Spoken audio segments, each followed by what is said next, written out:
The rain had been falling for 3 days straight when Harriet Bowman stepped off the stagecoach in Custer, South Dakota. Her once fine blue traveling dress now sodden and clinging to her shivering frame. The year was 1878, and the mining town nestled in the Black Hills looked nothing like the prosperous settlement described in the letters from her intended husband. "Last stop, miss," the stagecoach driver called, handing down her battered valise. "Welcome to Custer." Harriet surveyed the muddy Main Street through the curtain of rain. A handful of wooden buildings with false fronts lined the thoroughfare: a general store, a saloon, what appeared to be a small hotel, and a few other establishments. No sign of the man who was supposed to meet her 3 days ago. "Excuse me, sir," she asked the driver as he prepared to lead his team to the livery. "Is there a gentleman by the name of Isaac Bentley in town? He was to meet me upon my arrival." The driver scratched his beard. "Bentley, the rancher. His spread is about 5 miles south of town. Ain't seen him in a spell, what with this weather." Harriet's heart sank. 5 miles might as well have been 500. She had no horse, no wagon, and no way to reach her fiancé's ranch in this downpour. "Thank you," she murmured, fighting to keep her composure. She trudged through the mud to the hotel, a modest 2-story building with a sign that read Black Hills Inn. Inside, she approached the front desk, where a gray-haired woman with kind eyes looked up from her ledger. "My goodness, child, you're soaked to the bone," the woman exclaimed. "I need a room, please," Harriet said, opening her reticule to count out her remaining funds. "Just for tonight. I'm to meet Mr. Isaac Bentley. I'm his mail-order bride." The woman's expression softened with understanding. "I'm Mrs. Sullivan. My husband and I run the inn." She lowered her voice. "The stage was due 3 days ago. We were worried it had been washed out." "The bridges were flooded," Harriet explained. "We had to wait for the waters to recede enough to cross." Mrs. Sullivan nodded. "Well, you're here now. Let's get you settled. I'm sure Mr. Bentley will be along when the weather clears." Harriet followed Mrs. Sullivan up a narrow staircase to a small but clean room. "Thank you," she said, feeling the weight of exhaustion and disappointment settling over her. "Don't you worry about Mr. Bentley, Mrs. Sullivan said kindly. "He's a good man, not like some in these parts."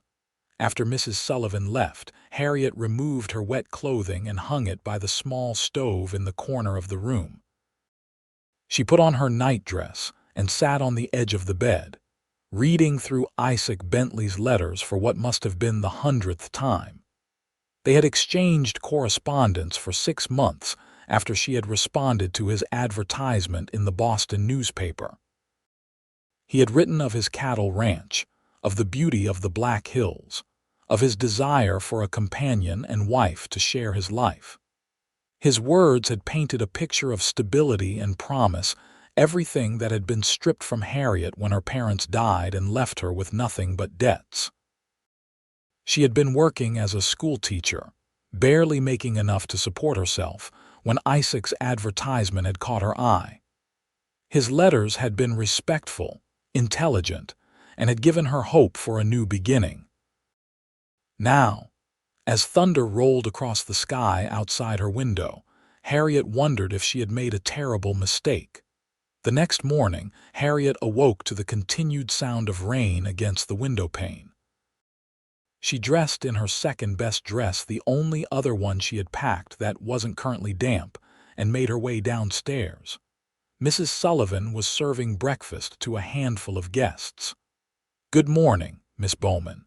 I've sent word to the Bentley ranch about your arrival. If the messenger can get through, that is." "That's very kind of you," Harriet said, taking a seat at a small table. As she ate a simple breakfast of eggs and biscuits, Harriet observed the other patrons. Most appeared to be miners or travelers passing through, but one man caught her attention. He sat alone in the corner, a cup of coffee before him, watching the rain through the window. There was something in his demeanor, a quietness, a contemplation that spoke of depth beyond the rough exterior. After breakfast, with nothing else to do, Harriet helped Mrs. Sullivan with the dishes and laundry. The work was welcome. It kept her mind from dwelling too much on her predicament. By evening, there was still no word from Isaac Bentley. The rain continued unabated, and Harriet's anxiety grew. What if he had changed his mind? What if he had found someone else? What if he had never intended to meet her at all? On the morning of the second day, Harriet stood at the window of the hotel's small sitting room, watching the rain create puddles in the street. The town was quiet, with few people venturing out in the deluge. Miss Bowman, Mrs. Sullivan appeared at her side. "I've had a thought. There's a supply wagon headed toward the South Ranches tomorrow, weather permitting. The driver could take you to the Bentley place." Harriet turned, hope flickering within her. "Do you think it will be safe?" "Old Pete's been driving these hills for 20 years. If anyone can get through, it's him." The hope was short-lived. By the next morning, the third day, the rain had not only continued but intensified. Pete's wagon remained in town, the journey deemed too risky. Harriet's funds were dwindling rapidly. She had enough for perhaps one more night at the inn, and then she would be at the mercy of strangers' charity, a position she had vowed never to find herself in again after her parents' deaths. That afternoon, she sat in the hotel's sitting room, darning a tear in her traveling dress, when the front door burst open. A man entered, dripping water onto the wooden floor. He was tall, broad-shouldered, with dark hair plastered to his forehead by the rain. His clothes, a leather vest over a cotton shirt, denim trousers tucked into mud-caked boots, marked him as a rancher or cowhand. "Mrs. Sullivan," he called, removing his hat. "I'm looking for—" His eyes landed on Harriet, and he fell silent. She met his gaze, and something passed between them, a recognition of sorts, though they had never met. "Mr. Bentley." Mrs. Sullivan emerged from the back room.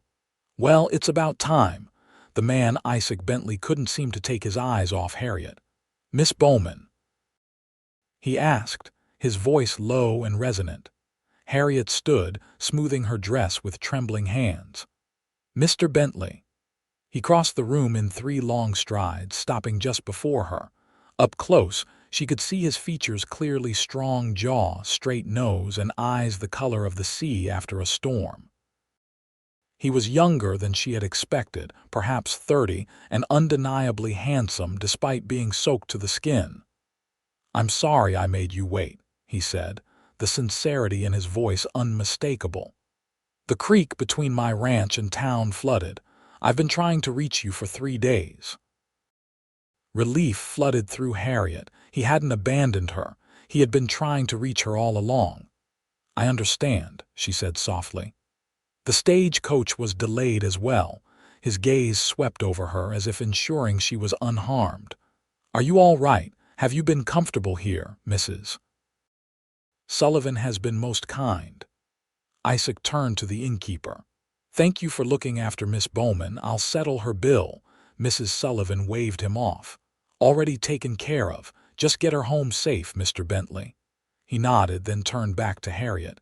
"Can you be ready to leave in an hour?" "I've borrowed a covered wagon that should keep us dry, and I know a route that should be passable." Harriet hesitated. The storm still raged outside, and the prospect of traveling through it was daunting. But staying meant depleting what little funds she had left, and the uncertainty of her situation would remain. "Yes," she decided. "I can be ready." An hour later, Harriet stood on the hotel porch, her valise in hand, watching as Isaac secured her trunk to the back of a wagon covered with oilcloth. The rain continued to pour, but there was a determination in Isaac's movements that reassured her. Mrs. Sullivan pressed a bundle into Harriet's hands. "Some food for the journey, and a dry blanket." "Thank you for everything," Harriet said, embracing the older woman.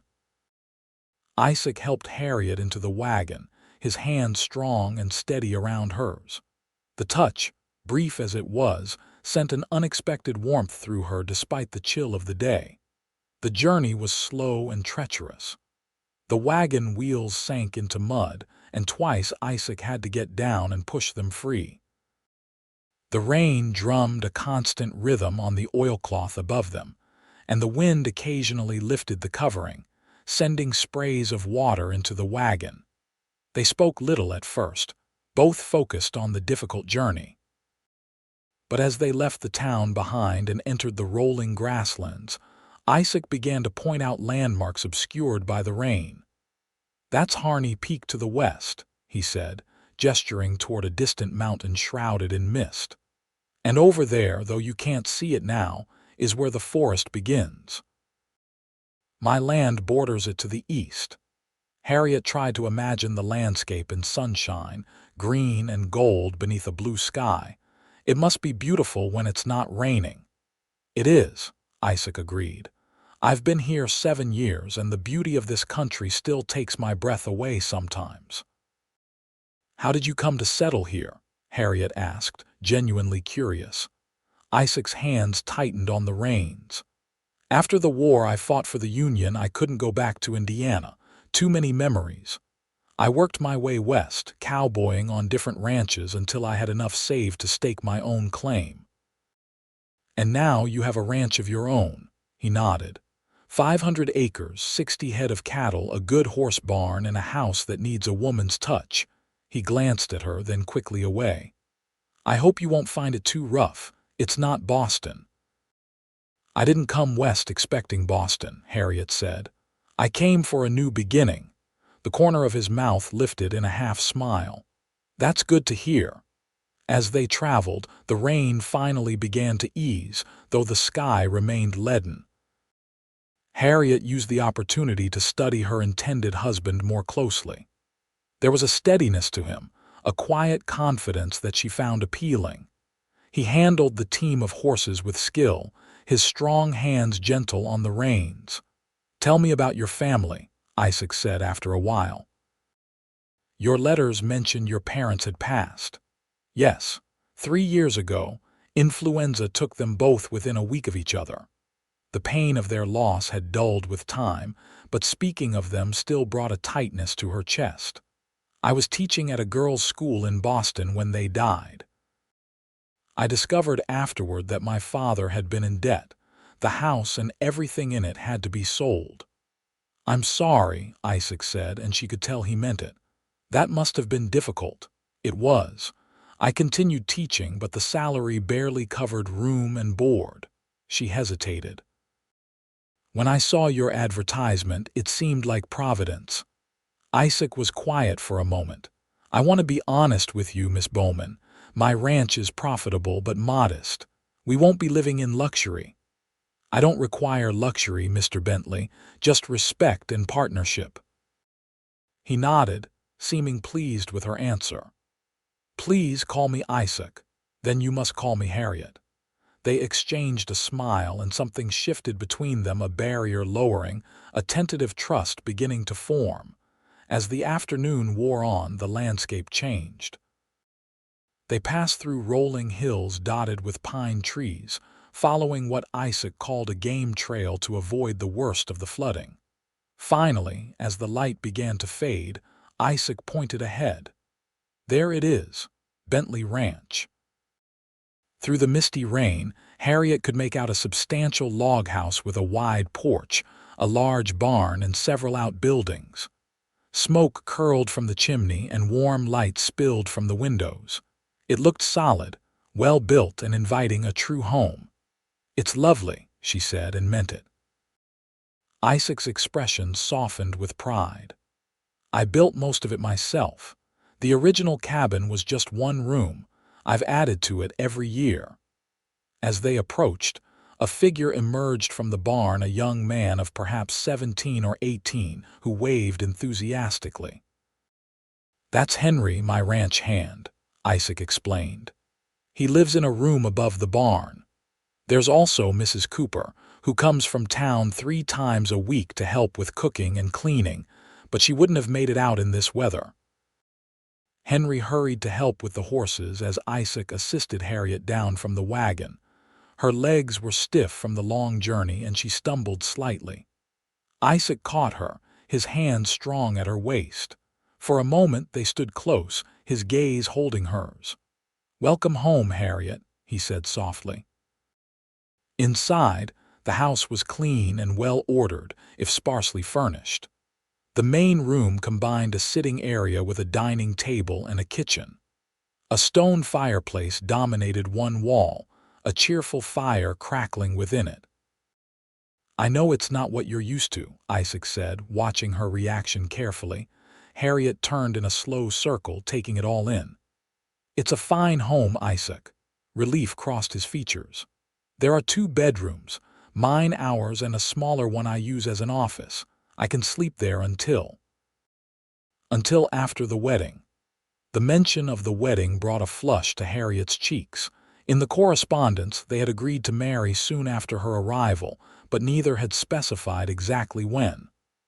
"I thought perhaps we could be married this Sunday," Isaac continued, "if that suits you. Pastor Williams comes to town every other weekend to hold services. 4 days. 4 days to decide if this man, this life, was truly what she wanted. It seemed both too little time and an eternity. Sunday would be fine," she said, her voice steadier than she felt. Isaac showed her to the master bedroom, a simple room with a large bed, a chest of drawers, and a rocking chair by the window. "I'll bring your trunk," he said, leaving her to get settled. Alone, Harriet sat on the edge of the bed, overwhelmed by the events of the day. She was here at the ranch, with a man she had agreed to marry after only a few hours in his company. The reality of it was both terrifying and exhilarating. When Isaac returned with her trunk, he also brought a tray with a simple supper: bread, cheese, and a bowl of stew. "You must be hungry after our journey," he said. "I thought you might prefer to eat here tonight, get some rest." The consideration touched her. "Thank you." He lingered in the doorway. "If you need anything, I'll be just down the hall." After he left, Harriet ate, changed into her nightdress, and crawled into the bed. Despite her exhaustion, sleep eluded her. The sound of rain on the roof, the unfamiliar creaks of the house, and thoughts of the man sleeping down the hall kept her awake long into the night. The next morning, Harriet woke to silence. The rain had finally stopped. She dressed quickly in a practical gray dress and made her way to the kitchen, where she found Isaac frying bacon on the stove. He looked up, a smile warming his features. "Good morning. I hope you slept well." "I did, thank you," she lied politely. "Can I help with breakfast? Almost done. Coffee's hot, though." Harriet poured herself a cup, savoring the rich aroma. Through the window, she could see that the clouds had broken, revealing patches of blue sky. The landscape she had barely glimpsed yesterday was now visible: rolling hills covered in grass that rippled in the breeze, stands of pine trees, and in the distance, the jagged peaks of the Black Hills. "It's beautiful," she murmured. Isaac came to stand beside her, close enough that she could feel the warmth of his body. "It is. I wanted to show you around yesterday, but the rain," she finished. "Perhaps today, I'd like that." After breakfast, Isaac gave her a tour of the ranch. The barn housed 6 horses, including a gentle mare named Daisy that Isaac said would be hers. "She's steady and sweet-tempered," he explained as Harriet stroked the horse's velvety nose. "Once the ground dries a bit, I can teach you to ride her if you don't already know how." "I've ridden before, but not regularly," Harriet admitted. "I'd welcome the instruction." They continued to the corral where several cattle were penned, then to the chicken coop, the smokehouse, and the vegetable garden, which was looking bedraggled after the heavy rain. "It needs work," Isaac said, gesturing to the garden. "I've never had much luck with vegetables. Mrs. Cooper does her best with it when she's here, but—" "I could tend it," Harriet offered. "I had a small garden at my parents' house in Boston." Isaac looked pleased. "I'd appreciate that." Whatever you need for it, just let me know. As they walked back toward the house, Henry approached, leading a horse. Mr. Bentley, I'm heading into town for supplies, if that's all right. Roads should be passable now. Good idea, Isaac agreed. We'll need flour, coffee, and whatever else is on the list Mrs. Cooper left. He turned to Harriet. Is there anything you need from town? Harriet thought of her meager wardrobe, much of which had been damaged by the rain during her journey. Perhaps some fabric if the general store carries it. I could use some new dresses. Of course, Isaac said. He pulled a leather wallet from his pocket and handed Henry several bills. Get whatever Miss Bowman needs, Henry. As Henry rode off, Isaac turned to Harriet. I thought we might have a picnic for lunch. There's a spot by the creek. It'll be running high after the rain, but it's a pretty place. The idea of a picnic appealed to Harriet. It would give them a chance to talk, to learn more about each other outside the confines of the house. I'd like that. Isaac packed a simple lunch of bread, cheese, and apples, and they set off on foot. The ground was still muddy in places, but the sun had begun to dry the surface, and the air was fresh and clean after the rain. The creek was indeed running high, the water rushing over rocks with a musical sound. Isaac spread a blanket on a grassy knoll overlooking the water, beneath the spreading branches of a cottonwood tree. As they ate, they talked tentatively at first, then with increasing openness. Isaac told her about his childhood in Indiana, his time in the Army during the Civil War, and his journey west. Harriet shared stories of her life in Boston, her years teaching, and her dreams of someday writing a book of her own. What kind of book? Isaac asked, genuinely interested. Poetry, perhaps, or stories for children, she smiled self-consciously. It's a foolish dream, I suppose. Not foolish at all, Isaac said. Dreams are what keep us going. He hesitated, then added, I hope you'll find happiness here, Harriet. I want to be a good husband to you. The sincerity in his voice touched her. I want to be a good wife to you, Isaac. Their gazes held, and for a moment Harriet thought he might kiss her, but instead he began gathering up the remains of their lunch. We should head back. Looks like more rain coming. Indeed, dark clouds were gathering on the western horizon. They walked back to the ranch in companionable silence, reaching the house just as the first drops began to fall. That evening, after a simple supper, they sat before the fire. Isaac was carving a piece of wood with a small knife, his hands moving with practiced skill. Harriet had found a book on his small shelf, a collection of Thoreau's essays, and was reading by the light of an oil lamp. You like to read? She asked, breaking the comfortable silence. Isaac looked up from his carving. When I have the time, mostly in winter when the work slows down. What do you enjoy reading? History mainly, some poetry. A slight smile crossed his face. My mother taught me to appreciate Wordsworth before I was 10. Mine favored Keats, Harriet said, pleasantly surprised by this shared interest. They talked of books and poets until the fire burned low. When Harriet finally rose to retire for the night, she felt more at ease with Isaac than she had since her arrival. Good night, Isaac, she said softly. He stood, towering over her in the dimly lit room. Good night, Harriet. Sleep well. She felt his eyes on her as she walked to the bedroom, and a warmth that had nothing to do with the fire spread through her. The next 2 days fell into a comfortable rhythm. Harriet began to learn the routines of the ranch, helping with meals and exploring the house. She discovered a neglected patch of herbs behind the chicken coop and spent an afternoon clearing away weeds and planning what she might plant there. Isaac went about his ranch work, but made time each day to be with her. He showed her how to use the rifle kept by the door just in case, taught her the names of the distant peaks visible from the porch, and in the evenings, read aloud from his small collection of books. Henry returned from town with the supplies, including several bolts of fabric for Harriet calico muslin, and even a length of blue silk that made her gasp with delight. "It's too much," she protested when she saw it. "Nonsense," Isaac said. "A bride should have something special, Mrs. Cooper arrived the following day, a robust woman in her 50s with a no-nonsense manner and a kind heart. She took to Harriet immediately, showing her the workings of the kitchen and offering advice about life in the Black Hills. "Winter comes early here," she warned as they prepared vegetables for a stew. "And it stays late. You'll need warm clothes and plenty of patience."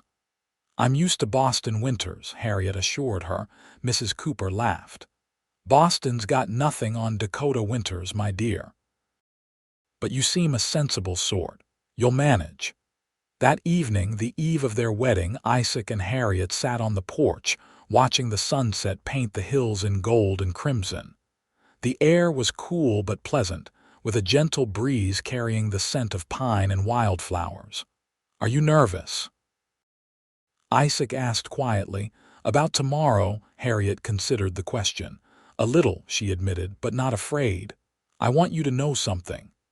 Isaac turned to face her, his expression serious.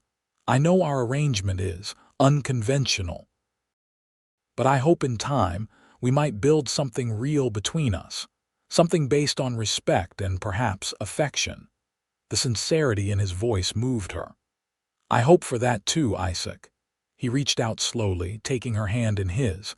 His palm was rough with calluses, but his touch was gentle.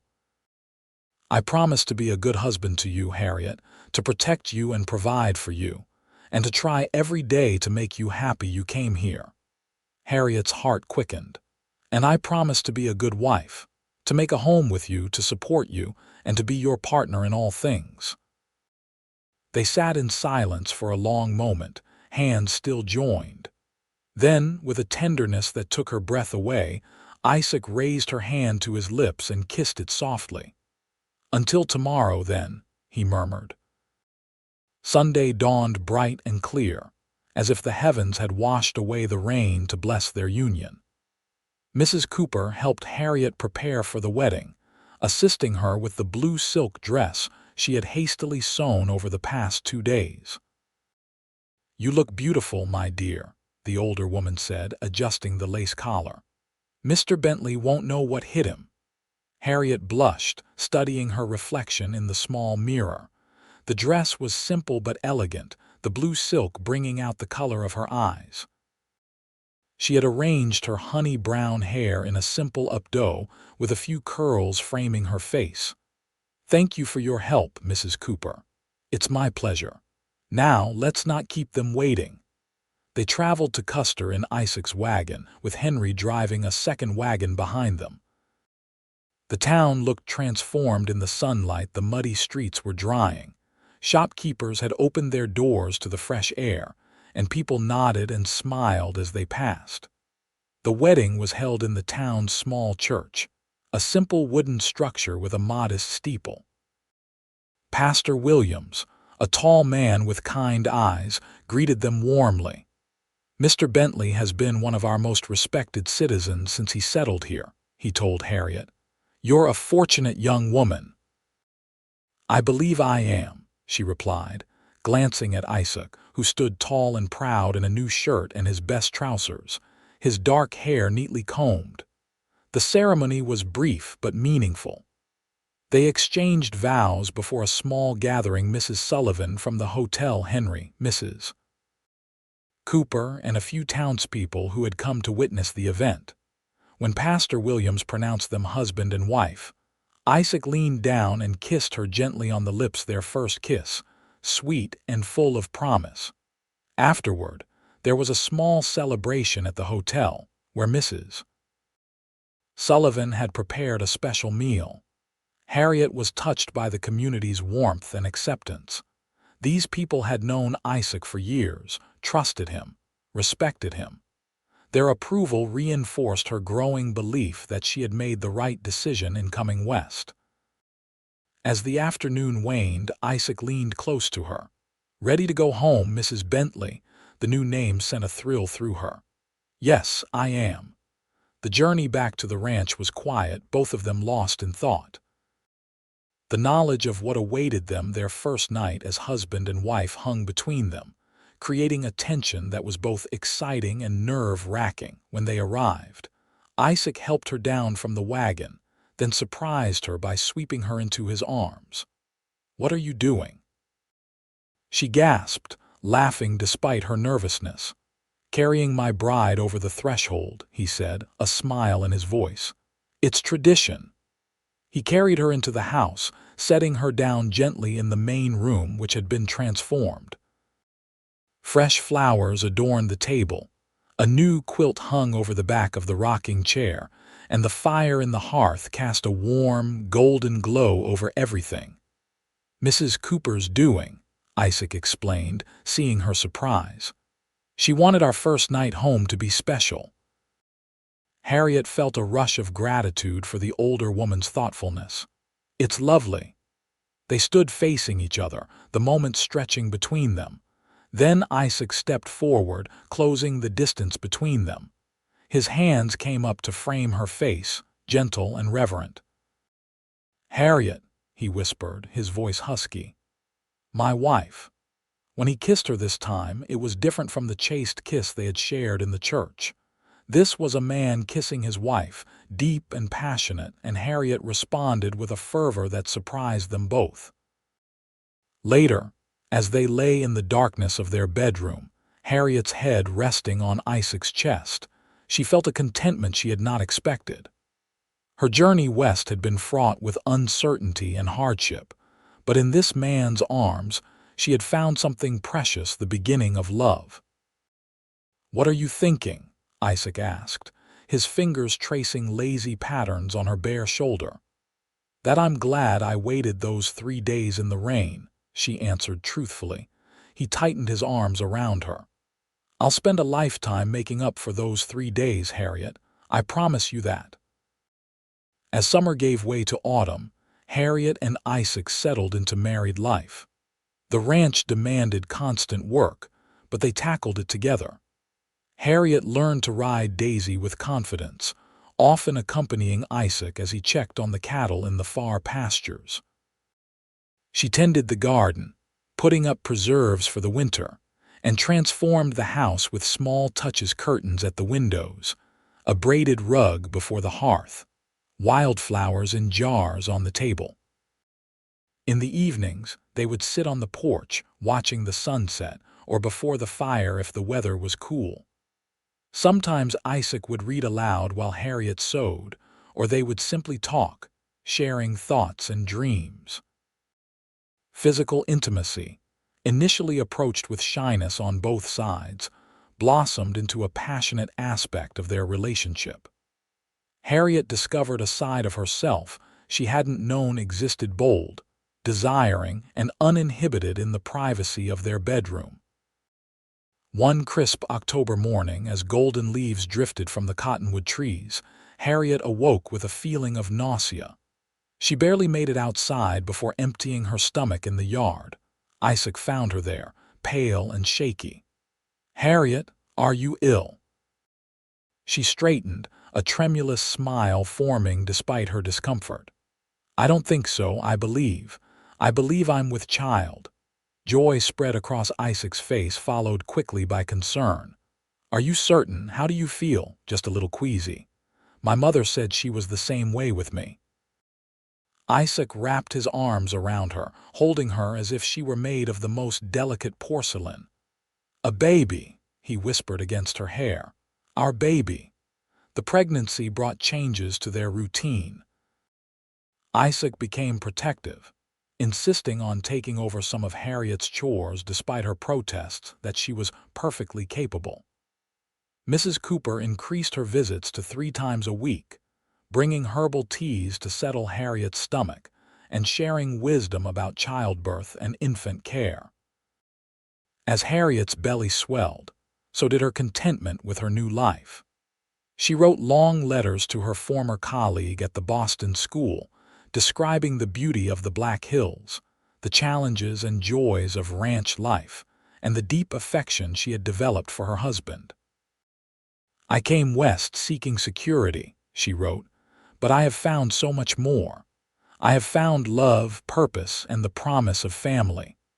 Winter descended upon the Black Hills with a fury that justified Mrs. Cooper's warnings.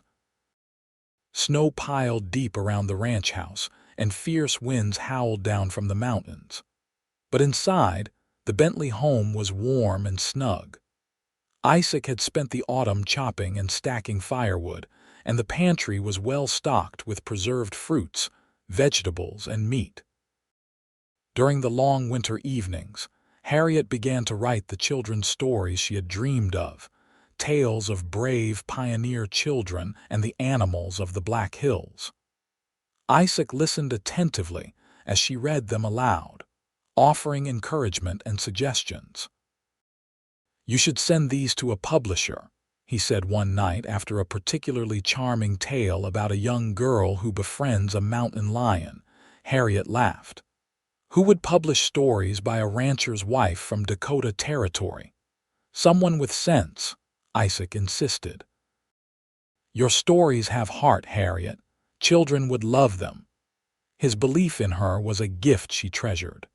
In Boston, her creative aspirations had been dismissed as frivolous by the school's headmistress. But Isaac saw value in her words, in her dreams. As winter gave way to spring, Harriet's time drew near. The baby was active, kicking and shifting within her, especially at night. Isaac would place his hand on her belly, marveling at the life they had created together. "What shall we name him?" he asked one evening as they lay in bed, his hand resting protectively over their child. "Him." "Are you so certain it's a boy?" Isaac chuckled. "No, not certain, just hopeful for a son to teach ranching to. But a daughter would be just as welcome."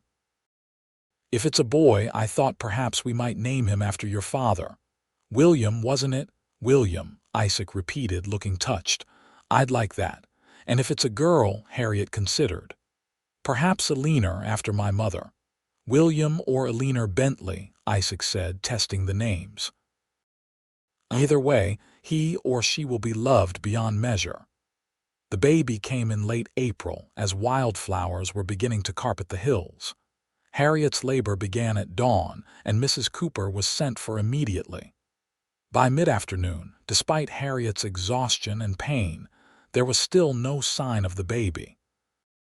Isaac paced outside the bedroom, driven from within by Mrs. Cooper, who insisted men had no place in the birthing room. Each cry from Harriet was like a knife to his heart. Finally, as the sun was setting, a new cry filled the house, the lusty wail of a newborn. Mrs. Cooper appeared at the door, her face tired but triumphant. "Come meet your son, Mr. Bentley." Isaac entered the bedroom to find Harriet propped up on pillows, her face pale but radiant, a small bundle cradled in her arms. She looked up as he approached, her eyes filled with tears of joy. "Isaac, meet William Henry Bentley," she said softly. Isaac sat carefully on the edge of the bed, gazing in wonder at the tiny red face of his son. "He's perfect," he whispered, his voice choked with emotion.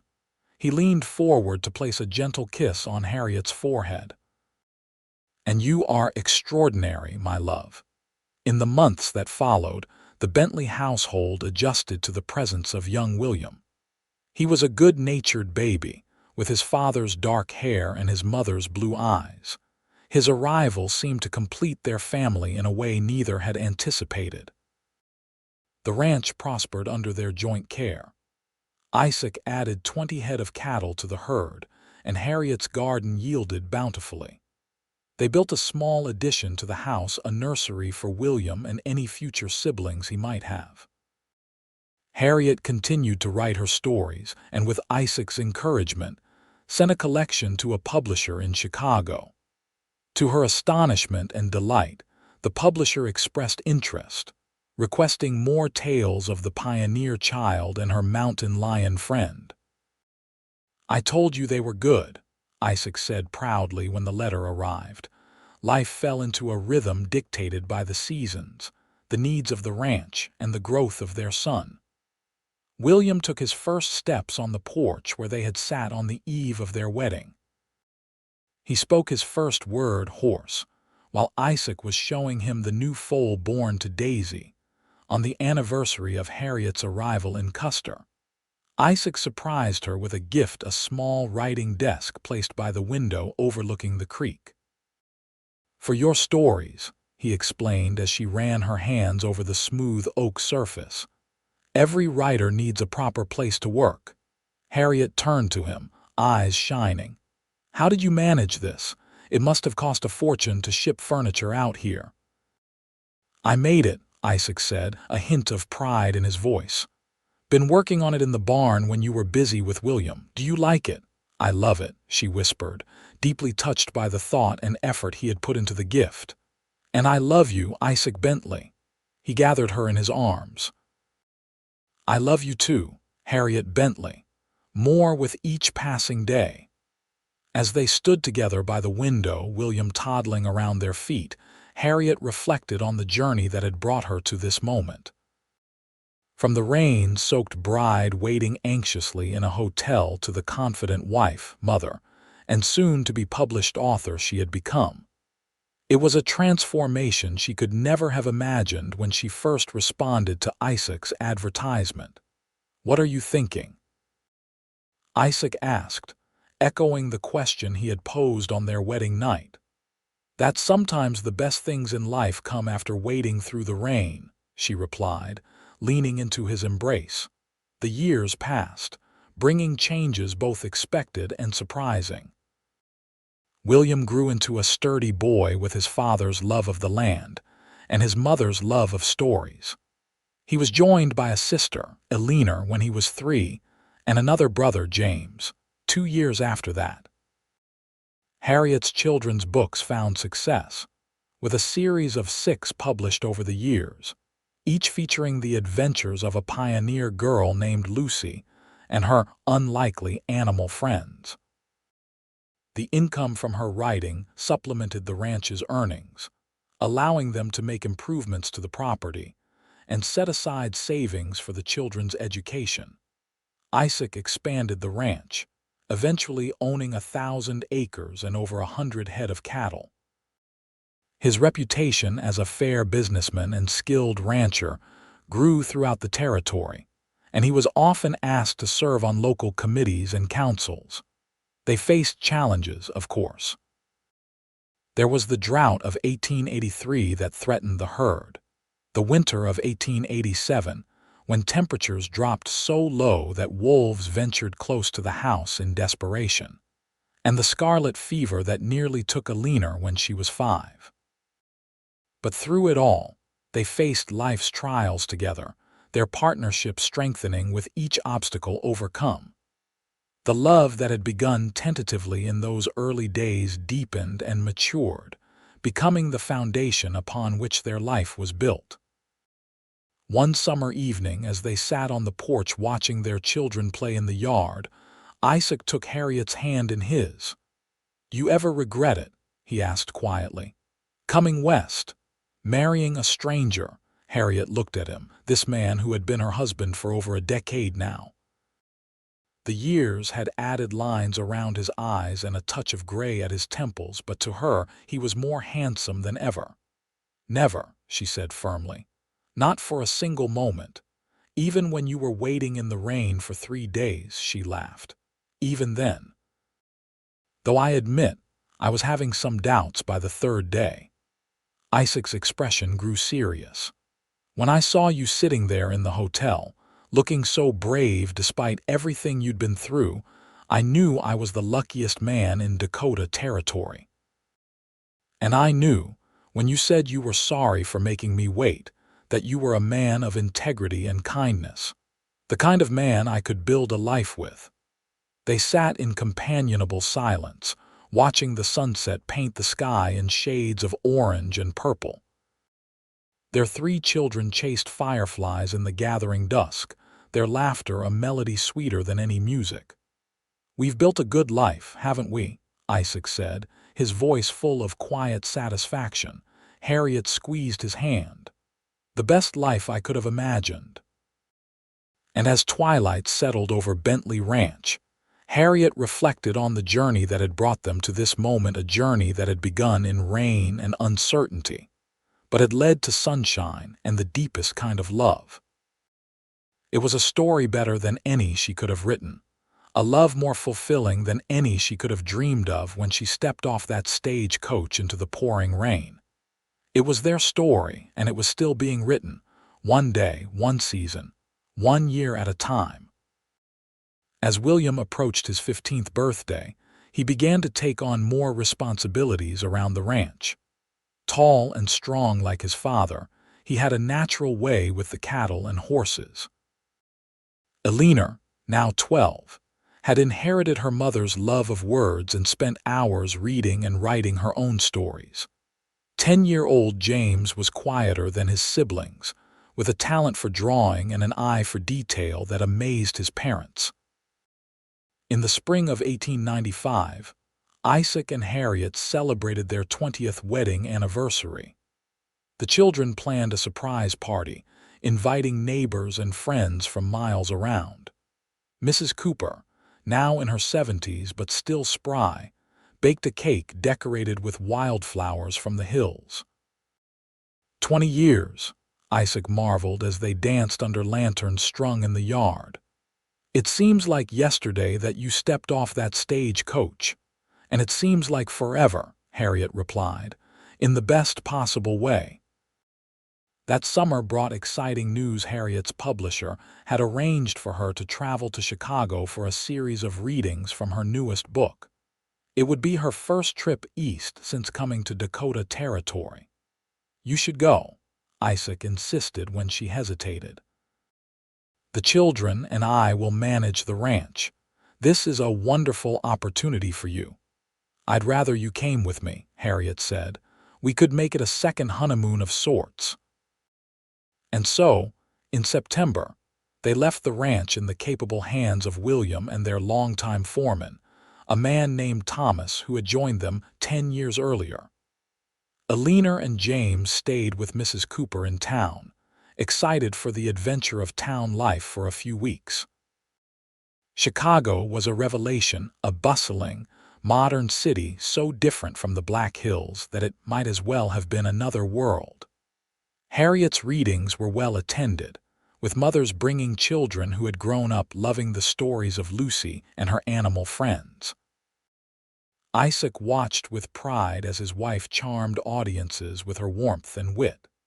They visited theaters and museums, dined in fine restaurants, and stayed in a hotel with electric lights and running water, luxuries unheard of in Custer. But after 2 weeks of city life, they were both eager to return home. "It's beautiful here," Harriet admitted as they boarded the train west. "But it's not home." Isaac squeezed her hand. "No, it's not, but I'm glad we came. It's good to see the wider world occasionally. Reminds us of what we have." When they returned to the ranch, they found everything in good order. William had managed admirably in their absence, proving himself ready for greater responsibility.